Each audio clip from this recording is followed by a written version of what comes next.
big combo today is Kamala Harris is the top of the Democratic ticket. So the question is, are you excited about Kamala or not? We'll take your calls right now. We have Debbie on the line. Debbie. Yes. Excited about Kamala or nah? Yes, I am. Okay. And yes, I heard her vice president is going to be Cory Booker. Who'd you hear that from? I'd like to know. I can't tell that. I can't tell you that, but I believe it's true because he wanted to run for president, but Kamala has more backing than he does. So look, I like Cory Booker. He's a nice enough guy. We've been on the show a bunch of times. It doesn't feel like he's the hot name. And then it would be interesting to see them to do a full black ticket. That would be, yeah. That would be. And by interesting, listen. As much as people who vote Democrat are, seemingly liberal, guess what they also are? There's racists over there too. They're gonna be like, wait a minute. Wait a minute. Right. They keeping it black like that. They going that black? Yeah. Oh, man, I don't feel like I'm represented here. Right. I don't feel like I'm represented. I'm excited. I don't there's two black people. What? He's like, I don't know. Why not? Listen, I don't mind. I don't have a problem with it. I just think that America, which is 60% white, and 50% of the voters just won't even vote Democratic, period. The other 50% of white people, a full Democratic white black ticket? Yeah. Well, you have to remember, listen, I agree with everything being said by Ebro and like everyone right now. You have to remember, the VP choice is always a demographic choice. Or very often. They're going for a specific thing. It's just like Biden was with Kamala. It's a strategic move. So I don't think strategically that makes sense. Just like J.D. Vance with Trump. Right. He was like, I want a really boring white man who looks like he would carry a musket in 1833. That's what I want. No. J.D. Vance was specifically for youth. New youth. The new GOP. Like who they're speaking to and what they want the future of the party to look and feel like. It was a youth move. I mean, we could not like it, but it was definitely a youth move. Right, demographic still, right. Demographic. Bro's been on the job for 2 years as a senator. He's brand new, yep. He's brand new. He wrote a book a few years ago. He got into office 2 years ago. Yeah, he's brand new. That was their plan. Excited about Kamala or nah? Let's go to Josh on the line. Josh, you excited about Kamala? Good morning, man. How you feel? Good. First, I just want to say I love the show, guys. Honestly, I listen every morning whenever I'm coming home into work. I do disagree with you guys a lot politically, but I love to listen to the show and your ideas. Thanks, man. To answer the question, no, I'm not excited about Kamala as the nominee. Were you excited about Biden? No. Well, then you did. Listen, they lost you a long time ago, Josh. If you weren't excited about Biden, guess what? You're probably not excited about Trump. No. I was just going to say you probably weren't going to be excited about Kamala. Could they have excited you with someone else? How about that? I don't have another Democratic person that I can think of that could possibly beat Trump. He's got such a foothold and such a strong base. I really don't think anybody can come up. And you're not aware of anybody that you actually think is a great candidate for the Democratic Party. Do you vote mostly Democratic or do you vote? How do you vote? What is your history of voting? Traditionally I vote independent because I feel like we got to get out of this two-party system. Got it. So you're disenfranchised with the system in general. Realistically, but based off of how things were 4 years ago to now, I think I might be leaning more towards Trump or the Republican Party. But like I said, the last two-party that I voted for was Obama when I was 16 at the time. So how and specifically while we have you, because you're seemingly You voted at 16? That's it. Yeah, it didn't make any sense, but I was going to scratch. I think he meant 18, but we'll keep Maybe he it. meant second. 18. But what exactly? While we have you, just a quick tangent. What exactly are you not liking about where the country is over the last 4 years? Well, I mean, like you guys were saying before, right? I mean, economically, and things have been hurting my pocket more recently than not. And I remember when Trump was in office, whether it was his direct doing or not, things were just a little bit on the up and up. Got it. Despite the pandemic, you mean? The 2 years we spent not being able to go outside. Yeah, but I mean, and there's also a lot of the stuff that happened throughout the pandemic, why we lost a lot of trust within our government in itself, right? Like even now, we doubt that the shooting that happened was potentially planned or fake. Because I agree with you, Ebro. I haven't seen any proof of his ear, so Yeah, happen or not. Yeah, I haven't eaten. Nobody can. I'm just waiting to see the ear, guys. That's it. Thanks for your call, Josh. Appreciate you, man. Good luck out here. Yeah, no problem. You got two options. You got Kamala and you got Trump. He sounds like he's going Trump. He doesn't really sound too excited about that either. Be honest with you. I just get so confused about how people couldn't just be like, yeah, I don't know, I'm not really happy, so I'm just going to go with the guy with the 34. What are they called now when you're actually convicted? Why? But it's like felonies. Felony counts. I'm just not good with that. But I think people like Josh, they're the noise of it all is what actually affects them, which I think is most people, right? Like they're not off in the weeds. They're not really paying attention all the way. But Josh even articulated he's already kind of disenfranchised with a two-party system. He's, you know what I mean? He's kind of like apathetic. You can hear it in his voice. Yeah. Let's go to Yvette on the line. The question really is, we got off on a tangent. Kamala is the Democratic ticket now. Joe Biden has stepped aside. Are you excited about Kamala, Yvette? Yes, I am, and good morning. I just want to let you know I love you, Ebro. I'm always learning from you. When that teacher called in some years ago and said she's always learning, it is so true. But yes, I am. At first, when I heard about the news, it was like a punch in the stomach.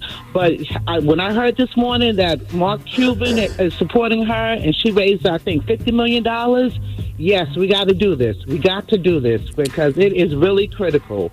It's no joke. But another thing, too, I don't like the fact how people forget Trump with this pandemic. He has a lot of blood on his hands. But then they want to blame it on Biden. Yeah, it's that's not right. That's not fair. People have short-term memory, Vet. Most people are. We have you to remind them. Wow, right. That is that's a statement. Somebody put that in the promo. It's a whole meme. You know how they have those little sound clips of us running all day on the radio stations? Yo, put that in the promo. We got to get more people believing that.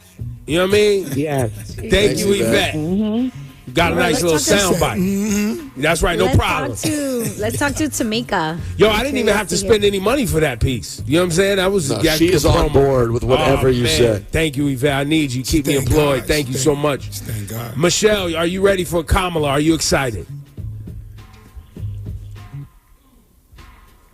So excited. This is Tamika. You said Tamika. Let's talk to Tamika. Oh, sorry. Okay, Tamika, I'm sorry. Tamika, you're on. Hi, good morning, y'all. How you doing today? We're doing great. Talk to us. You excited about a Kamala Harris Democratic ticket? So, I have to admit, when I first heard about Biden dropping out, I was very upset. But then I got on this call last night that you mentioned, and Ebro, by the way, it was over 40,000 women that were on this call that gathered together in a matter of a minute. And after being on that call and seeing, it was off the record, so I can't say what was talked about, but so many powerful black women leaders were on that call. And after 4 hours, after midnight, I got off that call feeling empowered and excited. I donated, and I'm all about Kamala Harris. Okay, they got you going. I love it. Going. I mean, the fact that we mobilized that quickly, Ebro, and it's going to be up to all you as well to just make sure that, you know, if she is the Democratic nominee, that this ticket is supported. You guys do a great job of that already, and just keep it up, and let's get her into the White House and celebrate. Let's see. Wow. I mean, listen, Mom did a job. Tamika. Yeah, they did a job. Thank you, Tamika. Thank you so much. Yeah, no, I was telling Shani off the air, bruh, When women decide it's about to be a thing, especially black women, and Latin women, when they get ready, for sure, they shaking the whole house down. Well, not the house, not the White House. I mean the house they live in. I want to see. I want to see the man. I want to meet the man that's going to stand in his family, in his house, and be like, yeah, nah, I was going to vote for Biden, but now that it's a woman, I'm not supporting it. They should have put some men on the phone last night. Talk to them, too. Because there's some men that feel strongly about it. Yeah. I'm telling you. And that are going to lie to their wives and go and then go in the ballot box and do something just else. do whatever. Or not. Or just be honest about it. I know, but like, Laura, that was a really common thing that happened for Trump. Like, there'd be a lot of women who at home, the women who did vote against Trump, they'd be like, yes, honey, I'm voting for Trump, just like you. And then they went to the box and were like, I'm voting for Hillary, right? That does happen. People get intimidated in their house and then vote another way. I could see that. But Let's bring up Michelle. We're talking about Kamala Harris being the top of the Democratic ticket. We want to hear from y'all. We got Lola and Danny. Oh, we lost Michelle. Oh, okay. Oh, okay. Let's go to Danny then.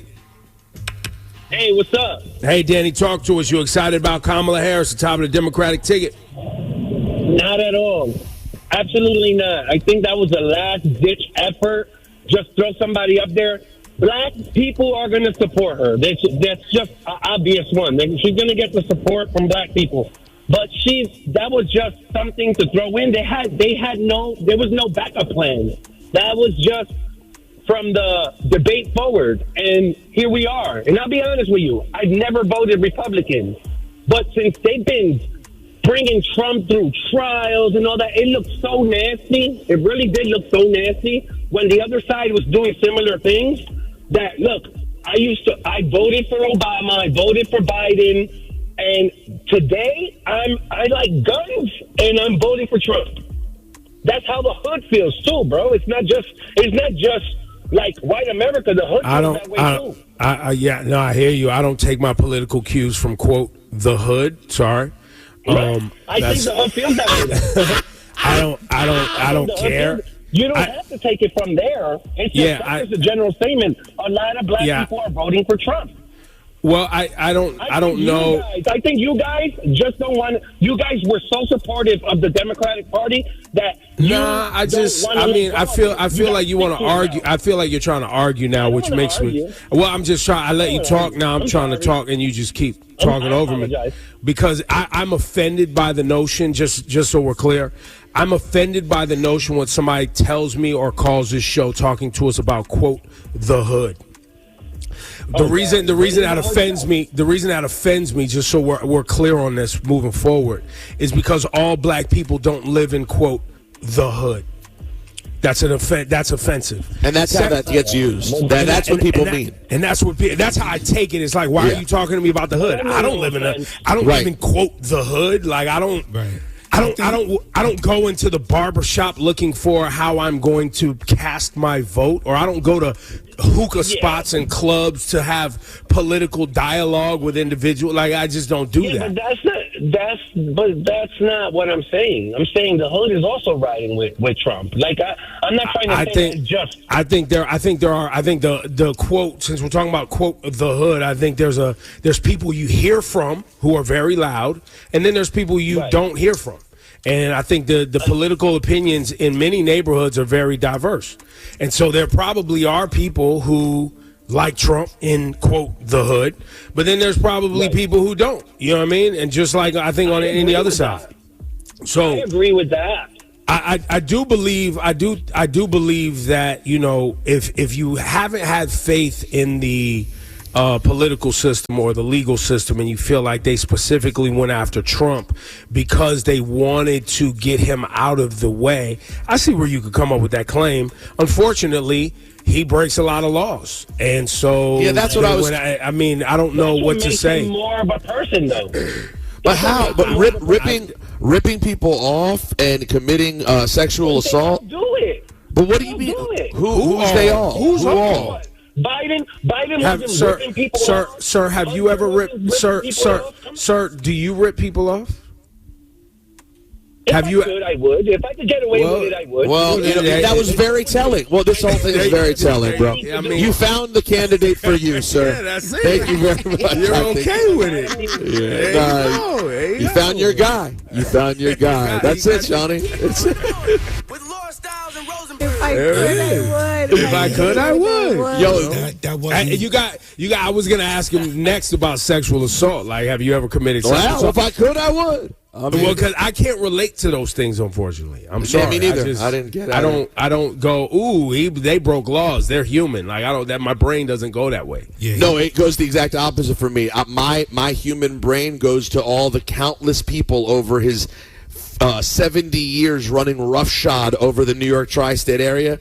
I think of all the people who didn't get paid by Trump and got ripped off. That's who I think about. The endless workers that he's like, I don't pay you, try to sue me. I think about them. I don't relate to, well, I would do that if I had money. I don't relate to that at all. Well, and people get upset. I say it all the time. He got away with what he got away with because he's a white man.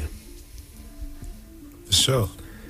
And if you want to be a white man that gets away with crimes and stuff, you got to wait another lifetime if you're not already one.